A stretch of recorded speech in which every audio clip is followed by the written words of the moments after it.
which is already quite a big number for me. I've been doing this for a while, and I would be happy if there are 10 signing up. Let me see.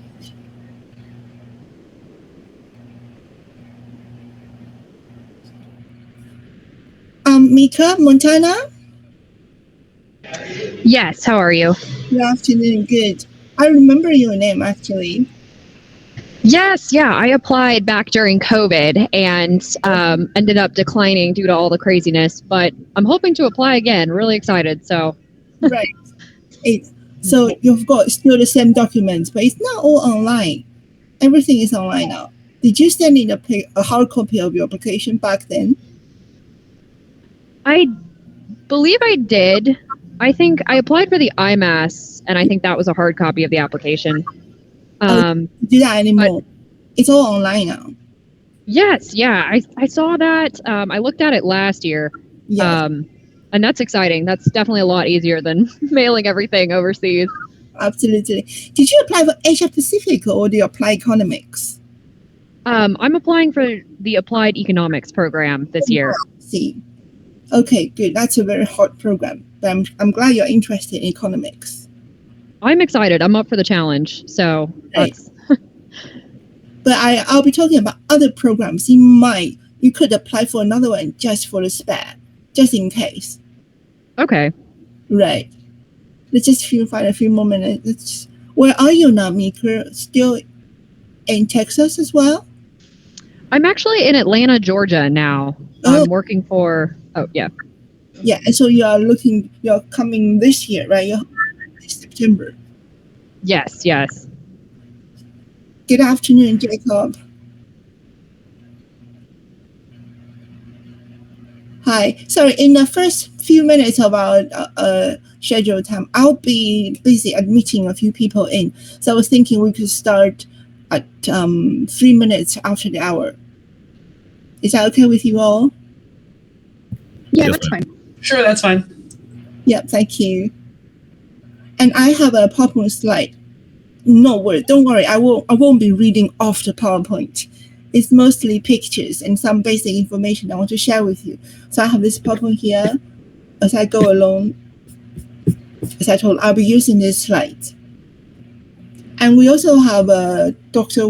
Ward. You know, Dr. Ward is joining us. Madam.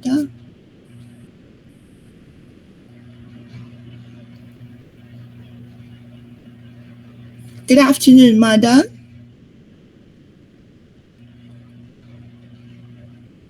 Hello. I have been contacted. A lot of you actually are from our partner universities, and that's what the ones I have been contacting regarding this info session. And I also contacted our TACO office, our embassies in the States. Did anyone hear the news, hear about this event from the embassy, our TACO office? Probably just from the university mailing list. Yeah, I heard. I was actually asked to come here by Dr. Dennis Wang. He suggested this one. Oh, right. I must thank him. I must write him an email to thank him. Thank you very much. And let me see.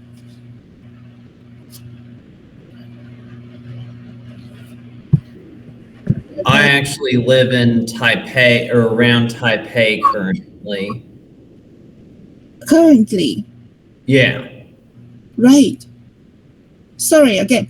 Did you say you just visited Taipei? No, I mean I live in New Taipei currently. Right now. Yeah. I've been here for more than half a year now. Oh, Jacob. That's Jacob talking, right? Yeah. So you got up at 6 o'clock in the morning like me. Yeah. Thank you. Thank you so much, because this is intended for America, so you know the time. That's early morning. Thank you so much. You're welcome. Are you studying here? Chinese? Learning Chinese, Jacob? So I came to Taiwan because I wanted to improve my Chinese. Right. I lived in China for 3 years. Wow. But now I want to get some more job skills, so I want to go to university in Taiwan. Right. Okay, I'm just letting in.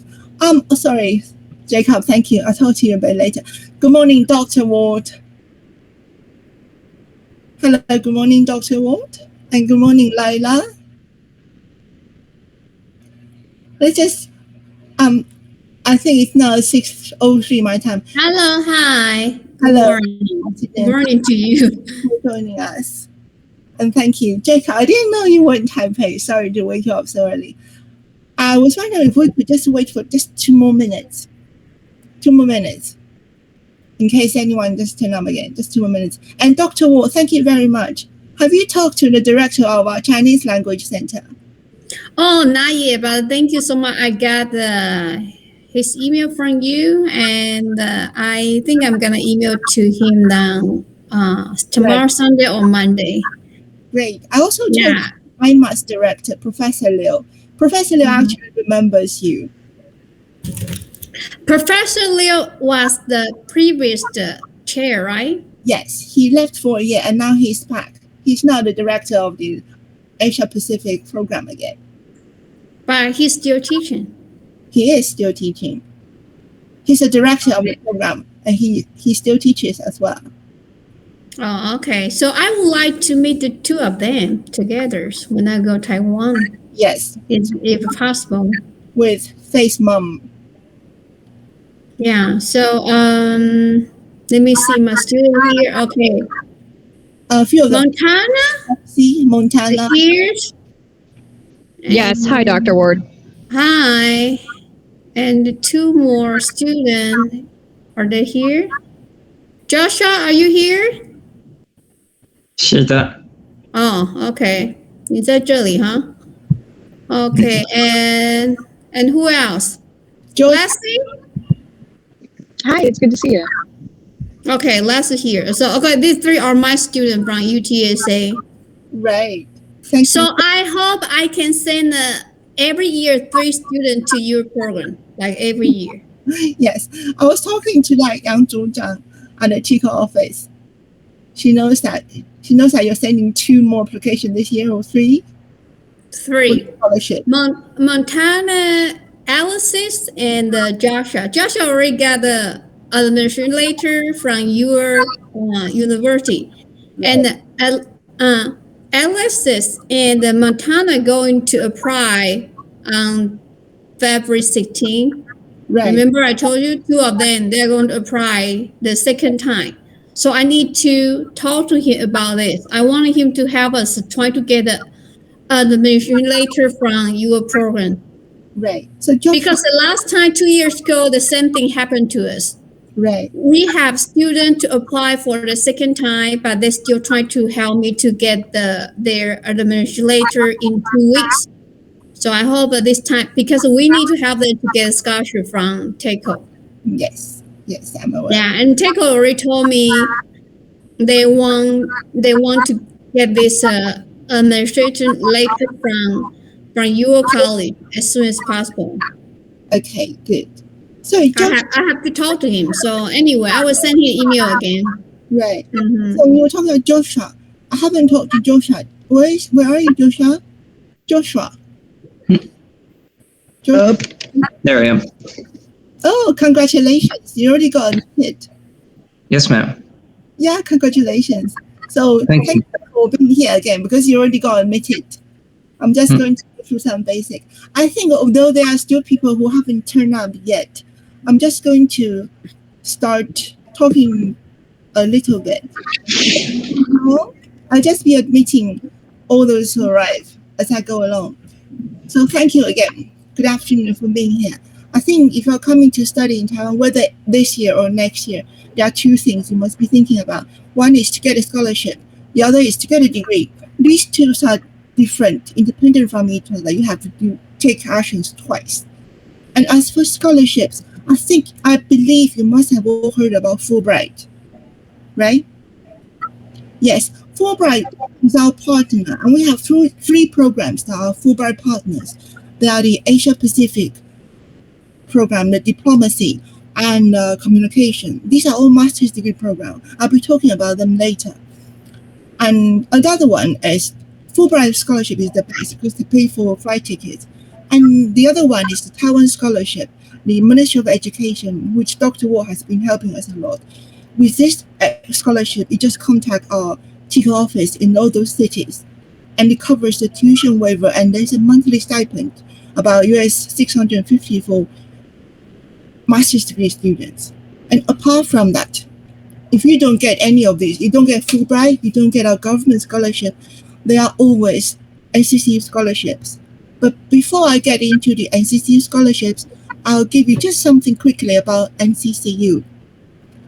It's 96. It's going to be 96 years old this year. This is the birthday card they designed last year, and it's called National Chen University. To celebrate the birthday, they came out with a rather cheeky slogan. It's in a green here. NCCU creme de la creme, 95 years of glory and fame. It rhymes.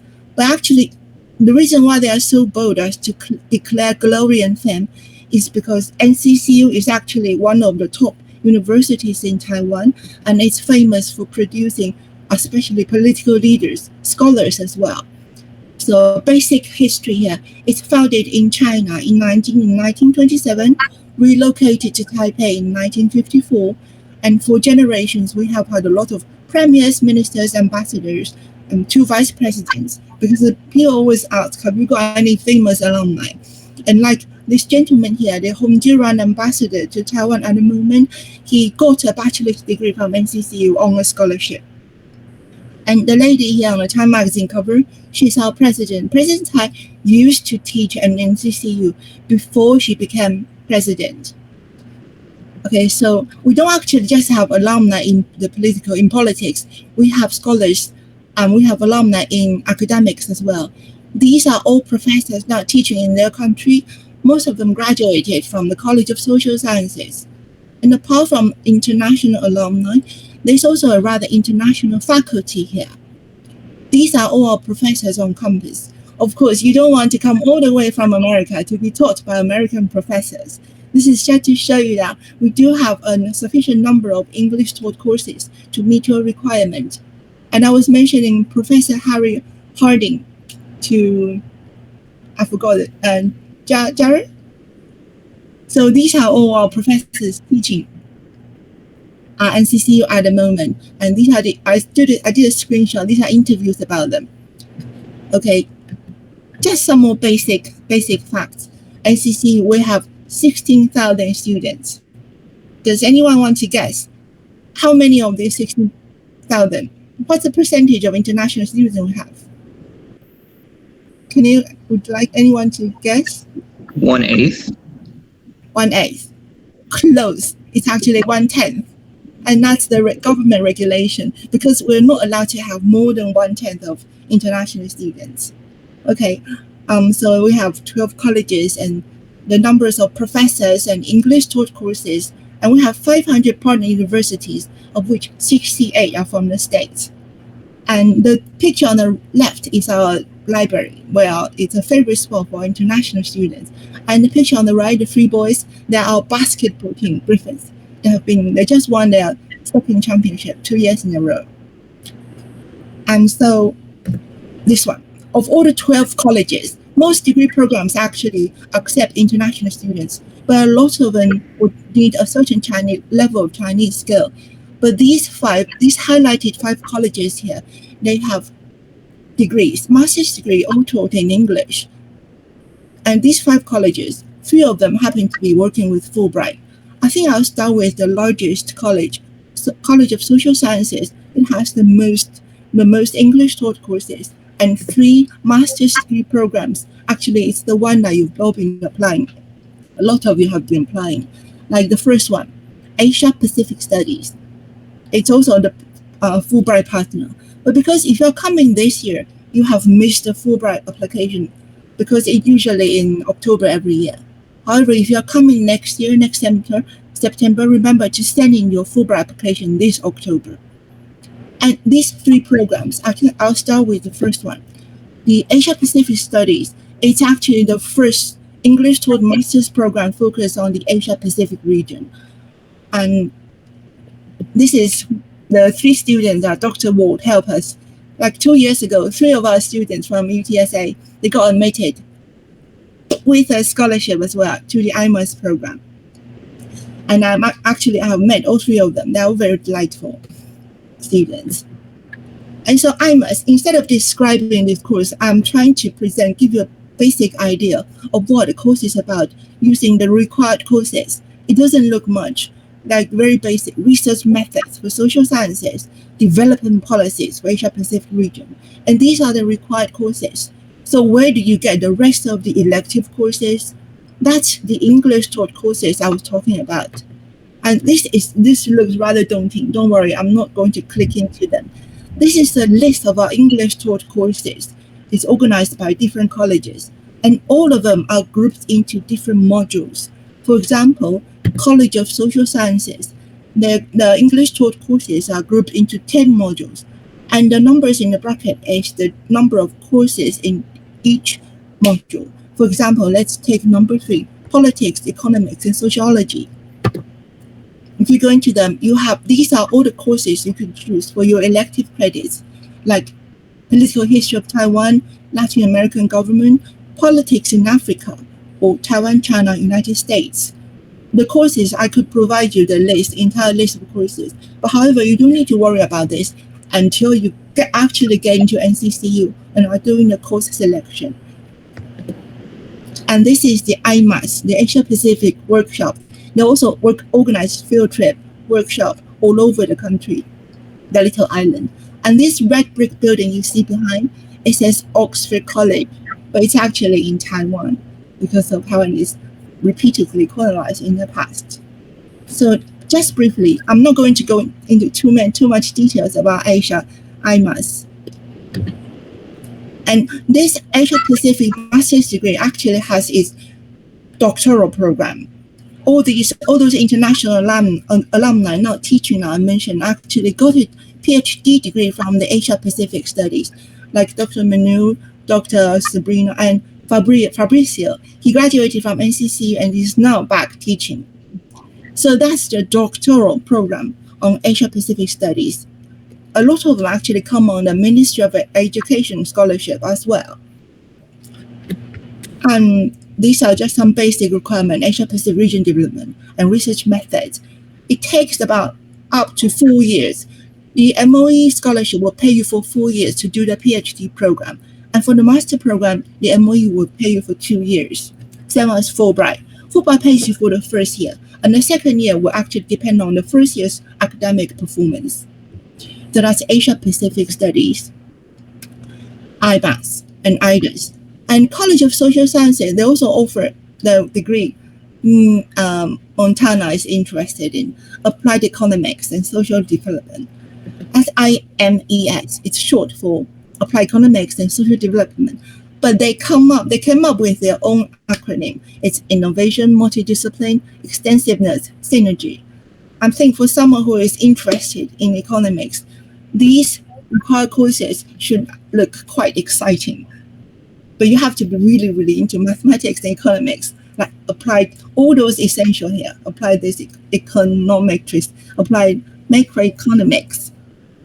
And this is actually, I know this might look a bit serious, but mathematics is, all subjects are serious. I'm just saying that you have to be interested in economics. And like this one, these are the elective courses: data analytics, economic policy, public finance, and on the right, the poster here. We just had a lecture on the rise of digital platform economy in Asia the other day. So Mika, if you're interested, just follow IMS. They have this kind of lectures from time to time, and I do hope to see you in September this year. So that's the college, and these are some of those elective courses. If you click into them, for example, the highlighted one here, Regional Economic Development. They got courses on cross-border digital trade, Taiwan, China, and Asian regional, global economics, and business development. All these in those 33 credits. So that's College of Social Sciences. They got 3 master's degree programs taught in English, Asia Pacific Studies, and PhD, and the economic one. And now I'm going to go down to the next, College of Communication. That's another of the Fulbright partner.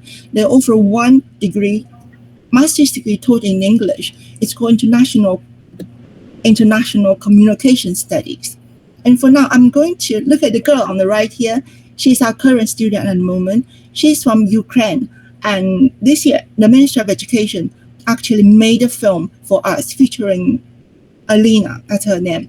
And so I'm going to show you this little clip, about 2 minutes. But please bear in mind that Alina is also working as a top fashion model in Taiwan. She doesn't have any scholarship. She's a self-funded student, but she's also working as a model. So a lot of the footage you see here are actually from her agent.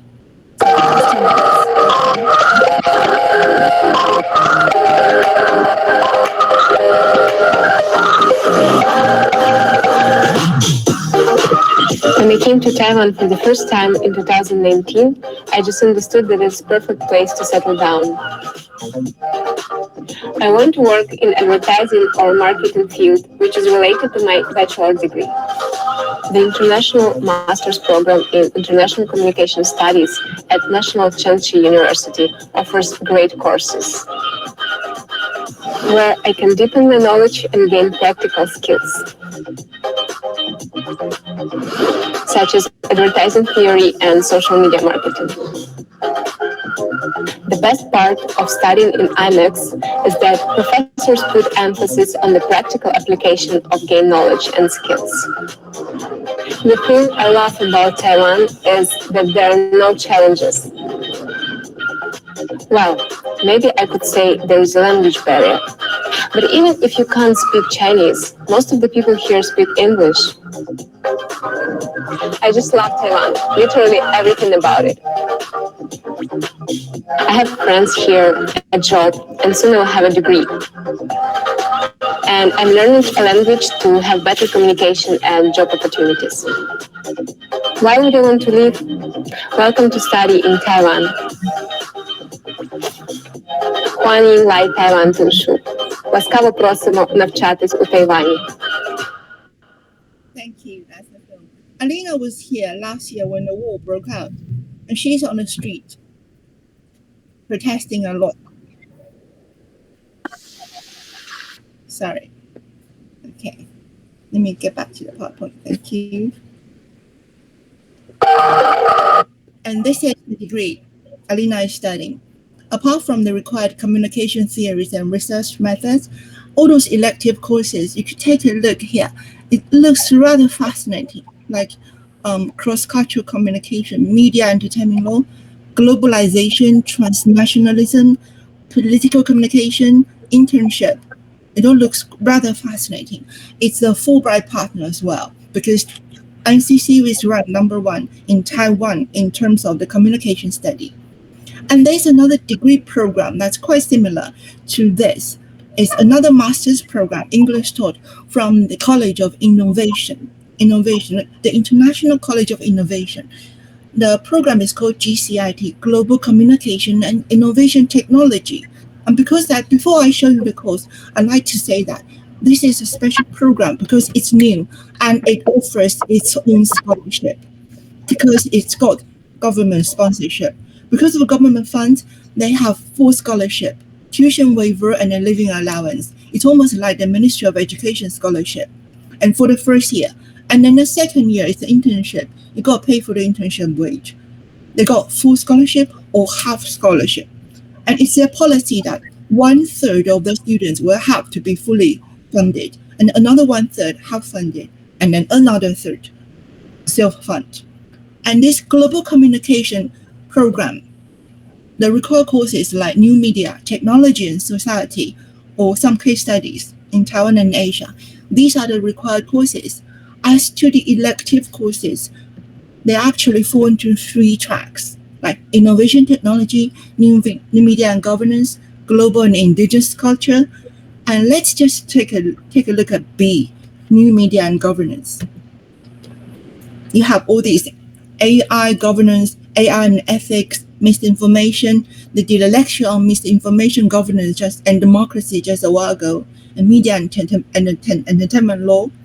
So this GCIT, Global Communication and Innovation Technology, is the one I especially recommend because it's new and it's got its own scholarship. So if you don't have the Ministry of Education scholarship and you don't have the university scholarship I mentioned earlier, there's also this college that offers its own scholarship. It's GCIT. And now next to a College of International Affairs, because it has a program on a Fulbright scholarship as well. The one on a Fulbright is the master's degree program in diplomacy. And diplomacy is actually not one of our English taught programs. About 30% of the courses are taught in Chinese. Therefore, Fulbright offers a critical language enhanced award for students to come and study the master's degree program while learning Chinese. It's a requirement that you learn Chinese while doing this degree. And the diploma, the diplomacy study, it's like all the basic one, international relations, laws, and organizations. And the elective courses, they share the same elective courses with another degree program from the same college. It's one of our most vibrant program called International Studies. Remember, IMAS focuses on Asia Pacific Studies, but this one is purely just international studies. And the students, because of another scholarship with our countries with diplomatic ties, we have a lot of students from those countries with diplomatic ties with Taiwan. And the IMPIS required courses, the required courses look pretty much the same, international relations, research methods, but the elective courses, same as those in the Department of Diplomacy, look rather exciting. Like even I was tempted. I did political science as my undergraduate major, and these all look very tempting, like game theory, American foreign policy, European Union's politics, Russian foreign policy, Latin America. Because again, NCCU Zhengda is quite famous for the diplomatic ambassadors they have been training for decades. So that's international studies. And now last but not least, because not many of you have indicated interest in business studies, but this one is one of our most sought after program, MBA. The College of Commerce is the best in Taiwan, number one. Why? Because it's the only business school in Taiwan that has pre-international accreditation. So MBA is, you can apply for Ministry of Education because the tuition fee is quite expensive. So do come with an MOE, the government scholarship, if you're interested. So just to wrap it up, one is the doctoral program on Asia Pacific Study and the master's degree for it, and the economics, and then international studies and diplomacy, communication studies, and the business program. And don't forget GCIT, the Global Communication Program that has its own scholarship. But of course, we also got American students on other programs that's not entirely English taught, like Noah Weber. He came 2 years ago during the pandemic, and he's now actually studying Taiwan literature of Taiwan, because he has been learning Chinese for several years. So he's very fluent. The first time he talked to me, I was a bit shocked. He almost sounded like a native. He got a scholarship as well. I think Dr. Wu might have heard of him. Dr. Wu? Which one? Have you heard of this Noah Weber? No. Weber. It's okay. I just thought you might heard of him. Which university he graduated from? I can't remember, but he applied through the Houston office as well. Okay, it's all right. I'm just saying that we do have other programs not taught in. Is he also graduated from UTSA? No, he's not. Just from the same TICO office. I thought Yang Zhujiang might have mentioned him. Oh, no, I didn't know him. It's all right. Okay, so remember, there are two, for America, there are two scholarships you could consider. One is Fulbright. The other is our Taiwan government scholarship. And if you don't get any of these, there are the NCCU scholarships I was talking about. But these, you don't need to apply for them, because when you send in your degree application, your department will decide if they offer you a place to study as well as a scholarship. And it comes in a form. The best one is a tuition waiver, full tuition waiver, and the monthly stipend. That's the best scholarship NCCU offers. And then it's either that or the no monthly stipend, just tuition waiver, or half tuition waiver, or at least a one-off scholarship award payment. But remember, you don't need to worry about applying for these because these are offered by the department when they offer you a degree, if they decided to. So there are three main government scholarship, Fulbright scholarship, and NCCU scholarship. I hope you'll all be able to come to Taiwan on a scholarship. Even though without a scholarship, Taiwan, the tuition fee is still very, very reasonable, especially compared to those in America. Okay, so just to remind you again, the Global Communication and Innovation Technology. I was saying that when you send in your degree application, I hope you will send in one extra application just for a spare in case you didn't get into one, or in case you didn't get a government scholarship, but you got offered scholarship by the Global Communication and Innovation Technology program. Okay, so how to apply? The application actually starts next week, February 16th, and goes all the way to March 22nd. There will be an online application system. I could send you links. I'll send you links next Monday as soon, 2 days before it starts. And don't worry about how to use the system. It's just something very basic. There is actually a video instructing you how to use the online system. I could send you the link as well. We don't need to look at that now. And also for application, there is a rather boring, sorry, this is a bit like a Bible guidelines for application. There's everything you need to know. All the documents, all the fee you want to know. Like we provide on-campus housing for first-year students. And it's not free, but the rate is very reasonable. So I'll be sending you links on the application system and the application brochure to see if there's any question you could ask, we can discuss here, or you could just ask us, email me and ask me anytime. And last, this is outside the library I was talking about, Dashan Library. The guy in the middle is the one we just saw in the communication study program. So sorry, I was like hurrying along a bit because I don't want to bore you with too many details. This is the presentation today. So I'd like to stop here for a while and to see if we have any questions, anything you'd like to know, especially anything I didn't mention. I have a question. Oh, okay, I saw Montana raise her hand. Hello, Montana. Okay. Thank you. That was a great presentation. I really appreciated all the information. I was wondering how letters of reference worked in the system. I know previously they had, I think one year there was a link that recommenders filled out, and then one year there was an upload where applicants actually had to upload a letter of reference. Could you? This time you just register your two professors. You enter the email address into the system, and the system will notify your professors for them to upload the letters or just write the reference. So it's all done. Oh, so I don't need to give to them for them to upload. It's for the professors to upload. Yes, Professor Dr. Wall, you could just go to the system and upload the reference letter there. Oh, okay. Yes. Okay, so I will remind you. I just give them my email address, so and I will receive the link and I upload for them. That's correct. Oh, okay. For the students to enter the emails of the professors. And actually, recommendation letters don't necessarily have to come from professors only. They could come from your employer or family. Anyone who has anything helpful to say about you could give you a reference letter. So just to clarify, when we sign up and it says enter your letters of recommendation, is that just like we put the emails of the people we want to provide it and they'll fill it out and Yes. after they follow the link? So we don't actually submit a file. No, not you. Okay. It's professors to do it. Okay. Thank you. Thank you.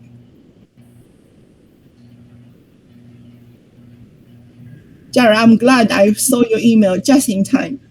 Oh, thank you. And I'm glad I didn't close the form last night. Otherwise, I would have missed you. So is there anything else I didn't mention or anything I didn't explain quite well? I have a question. Yes, please. Is the option available for us to take courses during the summer?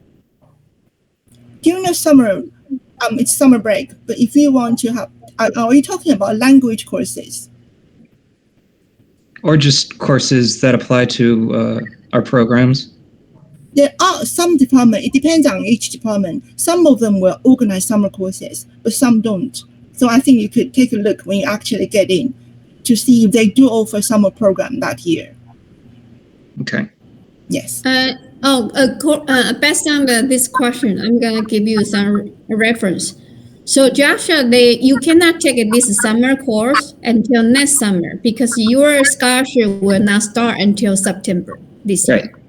Okay. 谢谢您. Because we are also, there's a university alliance, five top universities in Taiwan have formed an alliance. So you can actually take courses from other universities as well.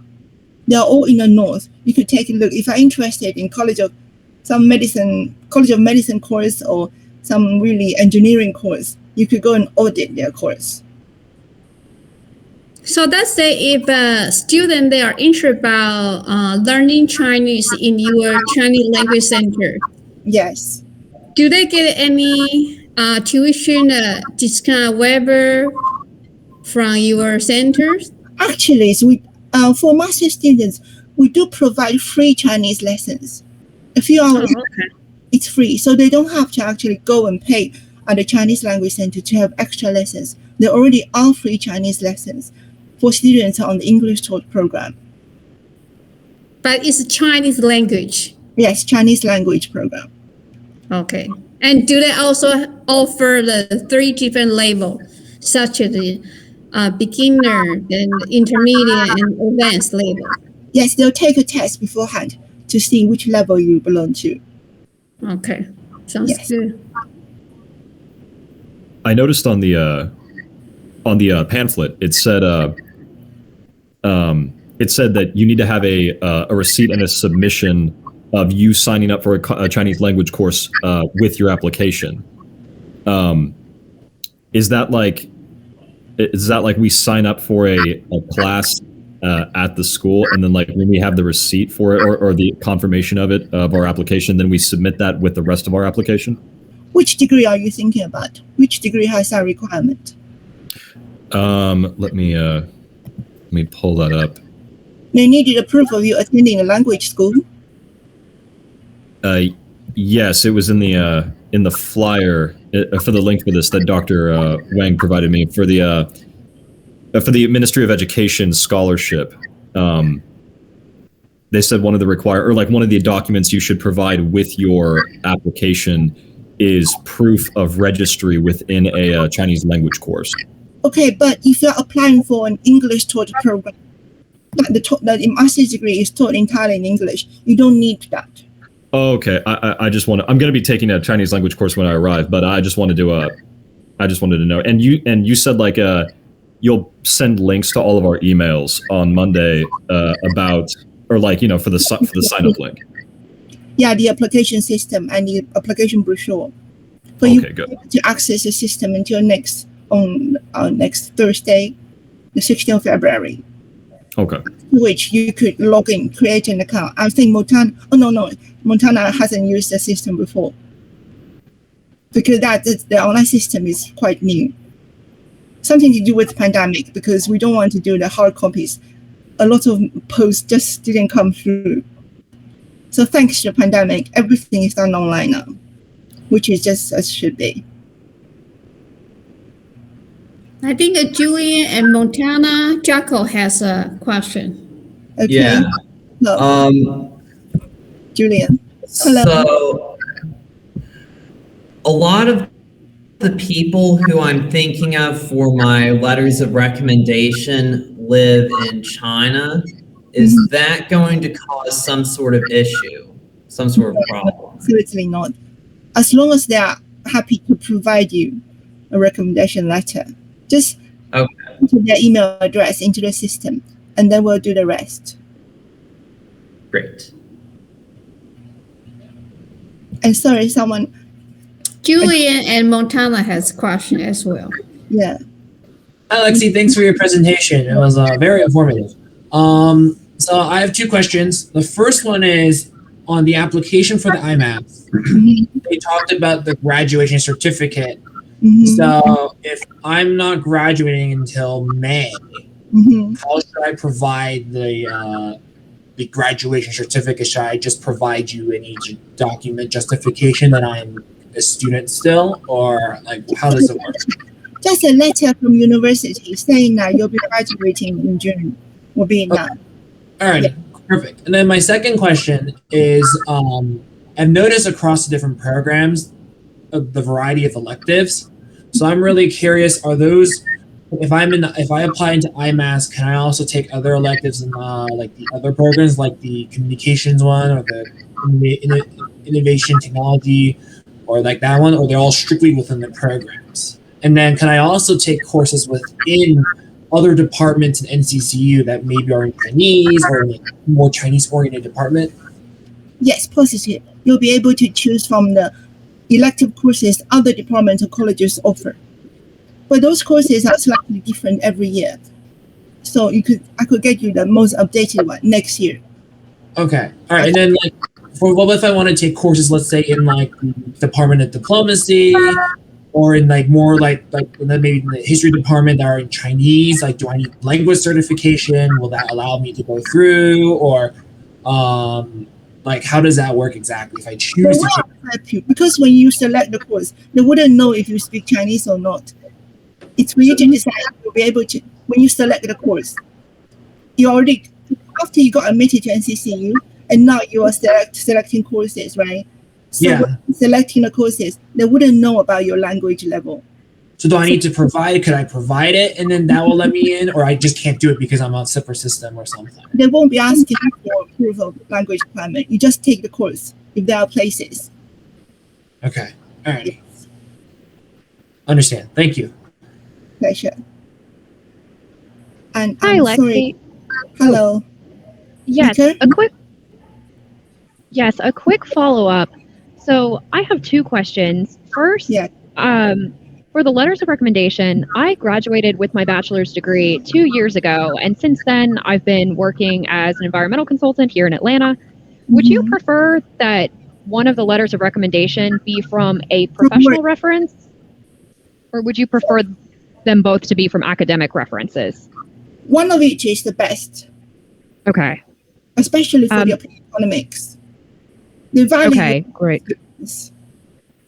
Okay, great. Yeah, because I'm working with an environmental economics team right now, so it seemed like a good fit. But yes. And then second question was about summer research programs. I know that the IMES, when I investigated it before, when I spoke to one of the faculty members within the IMAS program, he mentioned that sometimes IMAS and IMES had summer research opportunities for people enrolled in those programs. And I was wondering how a person could get involved in that.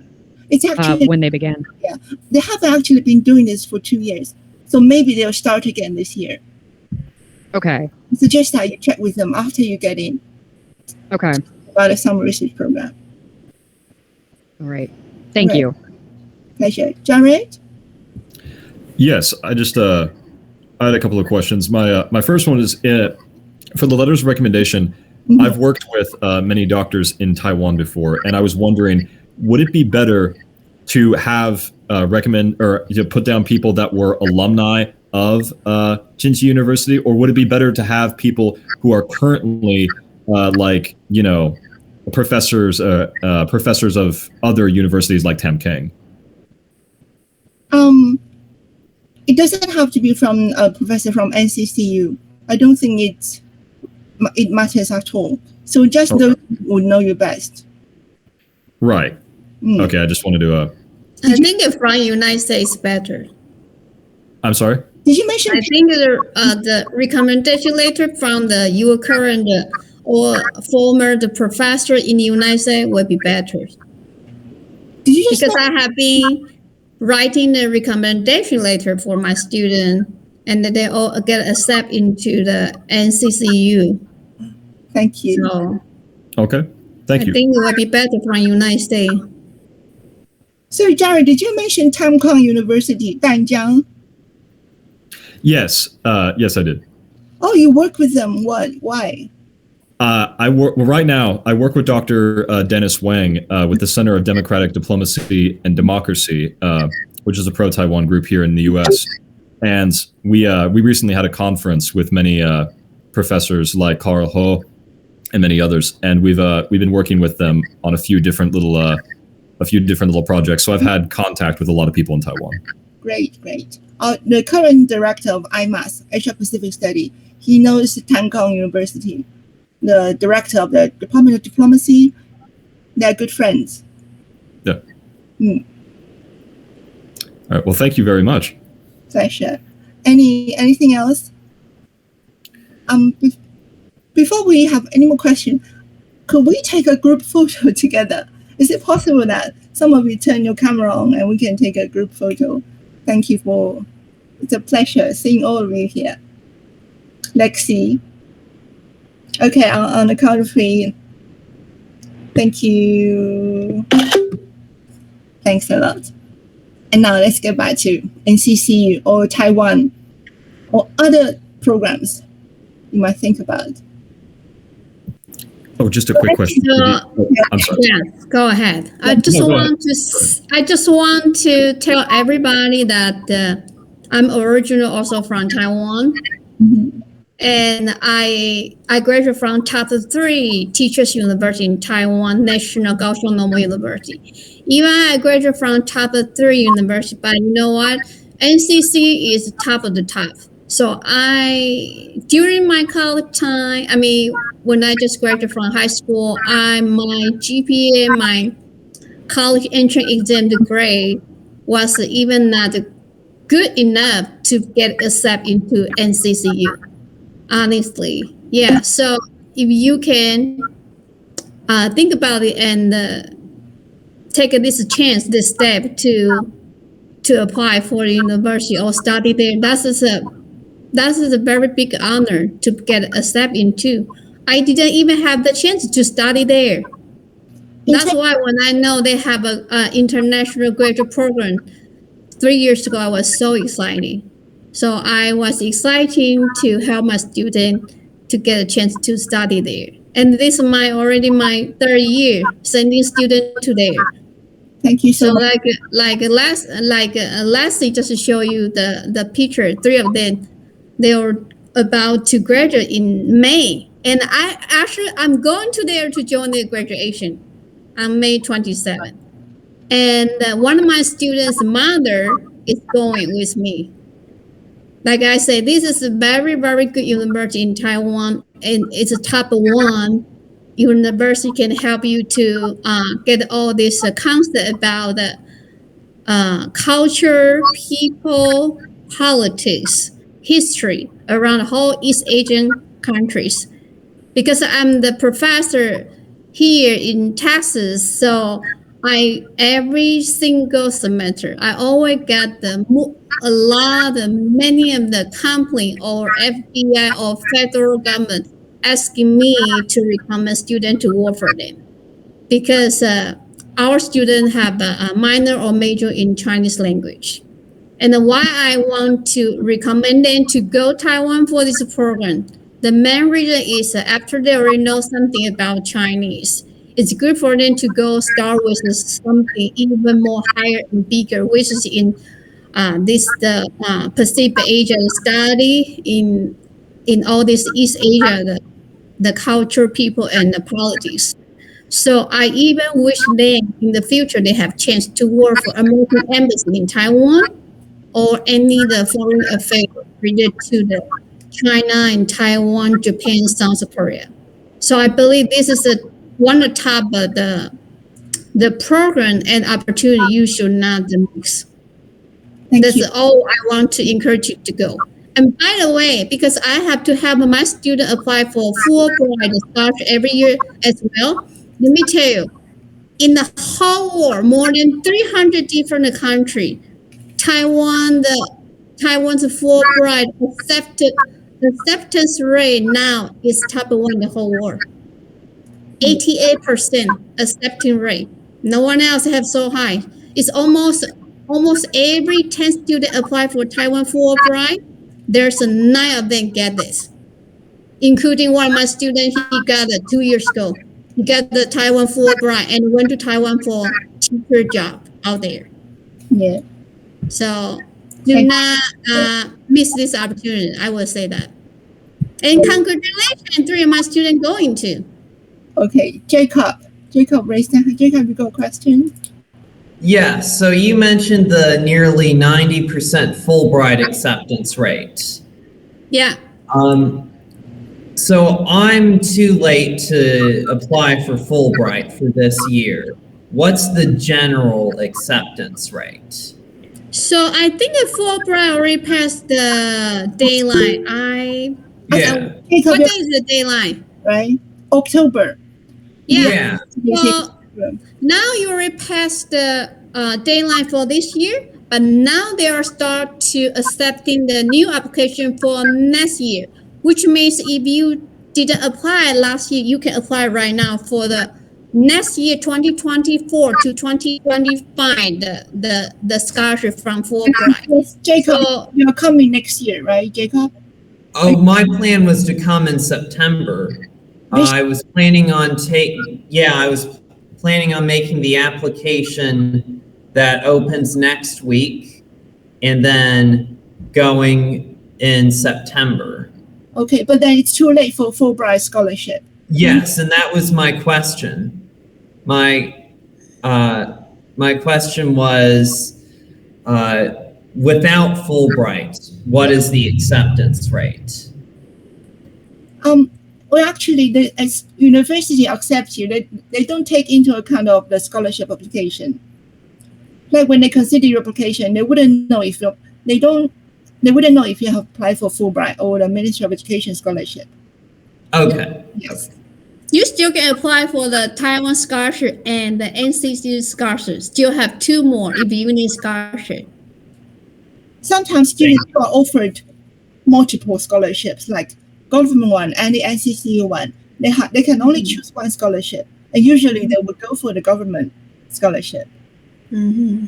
But if anyone is thinking about coming next year, I would say Fulbright is still the best option for America. They accept almost everybody. It's incredible. And Fulbright to Taiwan. They pay for the flight tickets, and they say they pay for everything. Fulbright is wonderful. Thank you. Thank America for the Fulbright scholarship.